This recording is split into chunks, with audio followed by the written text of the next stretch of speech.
Tim with Collect Jurassic. I'm back with a new content piece today, something a little different than what we normally do for reviews. Today we're going to be doing a comparison video just on the Mattel Spinosaurus. I did a video earlier where that was a review of the Spinosaurus, and we got a lot of feedback about wanting to see it next to the other figures, so I thought it'd be a great chance to try out this new kind of video where we talk about the three figures you see in front of you.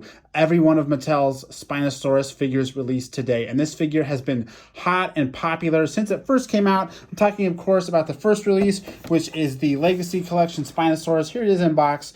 This figure is almost infamous here in the States because it was so hard to find. You had to buy it online. Never really was in store officially. Of course, I know elsewhere in the world it's a little easier to find, but here in the States, it was pretty hard to find, and it kind of started the whole Spino frenzy that we have today with Mattel Jurassic collecting. So let's go ahead and talk about that first figure, and that, of course, is this Legacy Spinosaurus right here. This was the very first Spinosaurus figure that we received from Mattel. It was teased in a couple different places, I think at Comic-Con, and then, of course, images hitting the internet that got everyone really excited about this. It is part of the Legacy collection, so it's meant to be the Spinosaurus from Jurassic Park 3.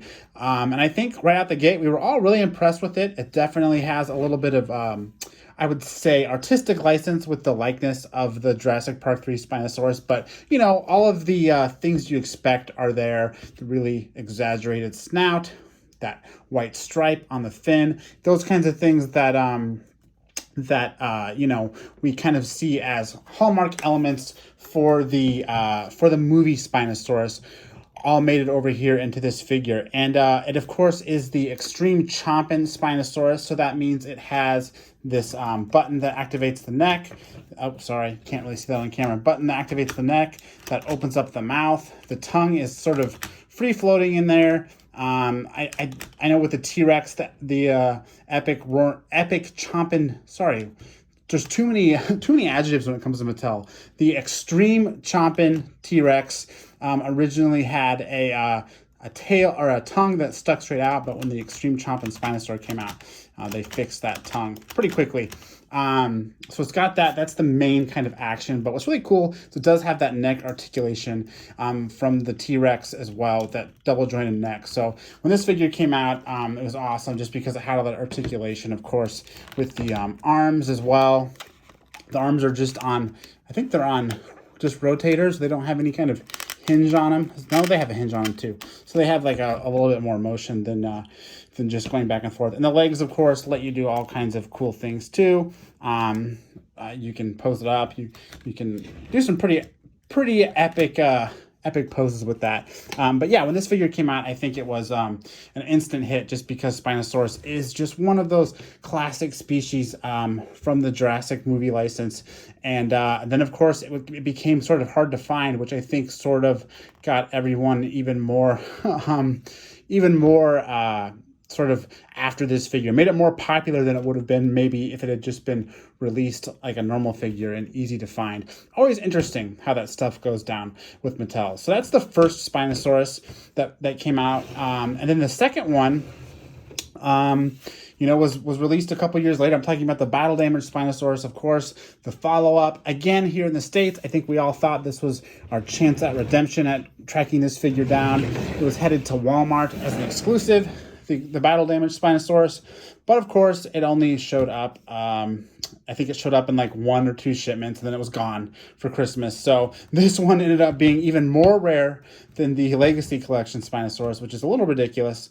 But it's really, really cool, and it kind of earns its place in the lineup. You'll see one thing right off the bat. These figures are different. It's hard to tell just staring at them. They look the same except for the paint job. But if you look at the Extreme Chompin' Spinosaurus, the way it stands, its right leg is facing forward and its left leg is facing backwards. See that? Right leg, left leg.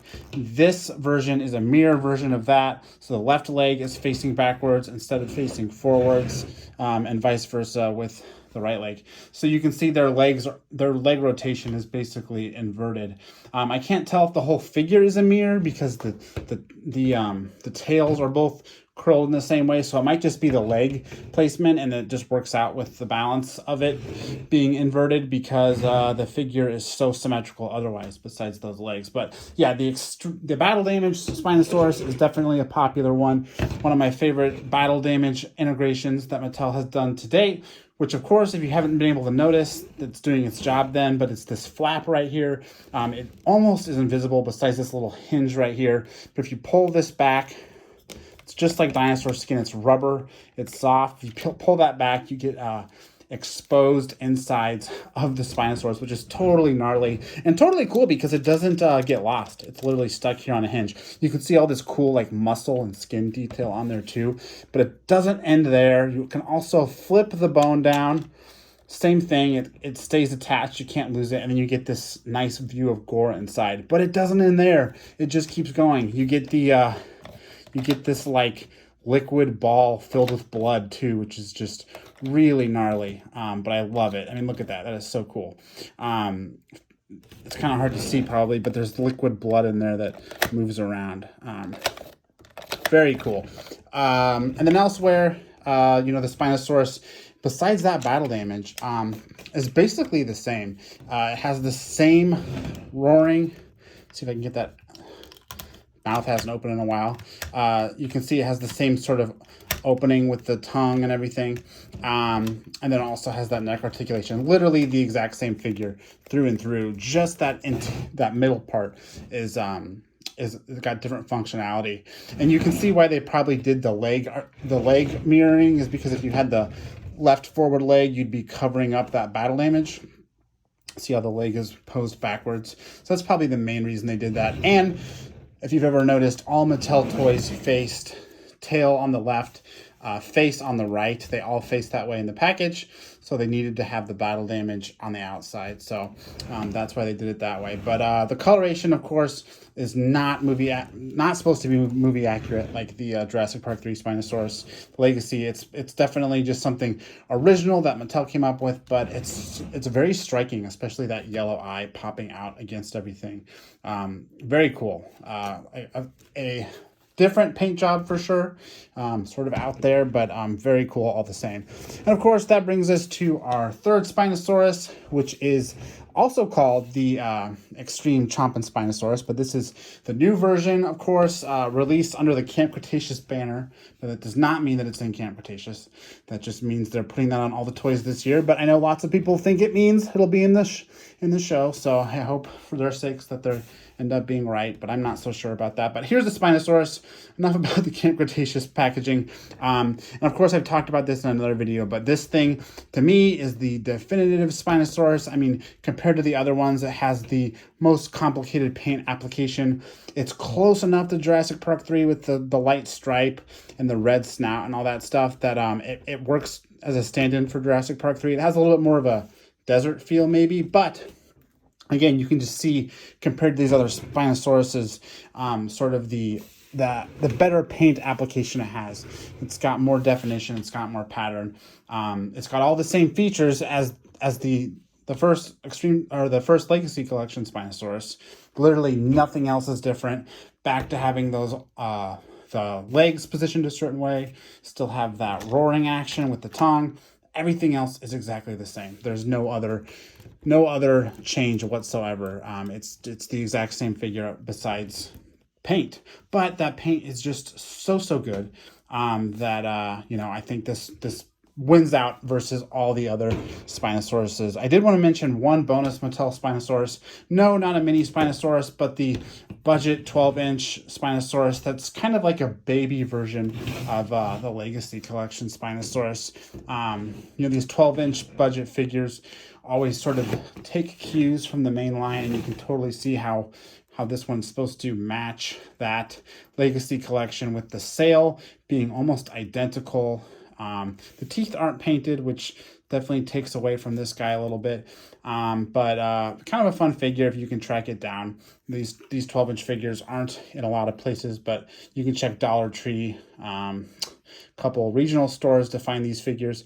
And Spinosaurus has always been popular because, again, everybody likes a Mattel Spinosaurus, which is why they just keep trying to release them. It's just too bad that, at least here in the States, they've been a little bit of a frustrating experience to hunt down. But I'm hopeful that with the new Spinosaurus that's just hitting in the other parts of the world, that this is going to be the one that everyone can get their hands on. From what I know, which isn't much, this Spinosaurus is meant to be a major release. It's supposed to be at Target and Walmart and other retailers by April, which is literally tomorrow if you're watching this video right now. So it'll be everywhere soon if everything goes according to plan, which is great because it is, out of all of these Mattel Spinosauruses, it is, the clear winner in my book in terms of coloration. That battle damage one is still so cool with that, that flap that comes down and the bone and all that. I mean, that is so cool, but, it's definitely kind of gimmicky, and I can see why they aren't just using this version going forward to kind of repaint. It's also more expensive. I think it was $30 when it came out versus these other Spinosaurs that are $25. So you can see that it adds a little bit of cost too. But those are the 3 Spinosaurs from Mattel we've gotten so far in the wonderful year of 2021 anyway. We'll see what the future holds. Will there be more Spinosaur figures? You can probably count on it because it is such a popular sculpt. So I hope you enjoyed this new comparison video. I'm going to try to do a few more like this. It was super fun. Always a great time talking about toys on this channel. But I'm Tim with Collect Jurassic. Thanks for watching, and I'll see you next time.